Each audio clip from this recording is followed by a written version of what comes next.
અખિલ ભારતીય રાષ્ટ્રીય શૈક્ષિક મહાસંઘ પાટણ જિલ્લાના સરકારી પ્રાથમિક માધ્યમિક ઉચ્ચતર માધ્યમિક આચાર્ય તથા એચટાટ મુખ્ય શિક્ષક સંવર્ગના જિલ્લા તથા તાલુકાના 156થી વધુ પદાધિકારીઓની ઉપસ્થિતિ વચ્ચે જિલ્લા બેઠક સમીના મોમાઈ માતા મંદિર ખાતે યોજાઈ હતી। આ બેઠકમાં જાગરણ પર્વ નિમિત્તે આગામી લોકસભામાં રાષ્ટ્રહિતમાં 100% મતદાન થાય તેની જાગૃતિ માટે સંપર્ક અભિયાન ચલાવવાનું નક્કી થયું હતું।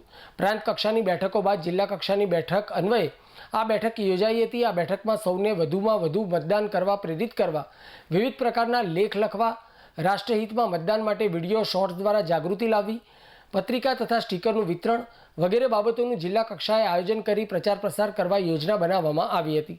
જેમાં રાષ્ટ્રીય સ્વયંસેવક સંઘના જિલ્લા સહ કાર્યવાહક નિલેશભાઈ ગોહિલે ઉપસ્થિત રહી માર્ગદર્શન આપ્યું હતું।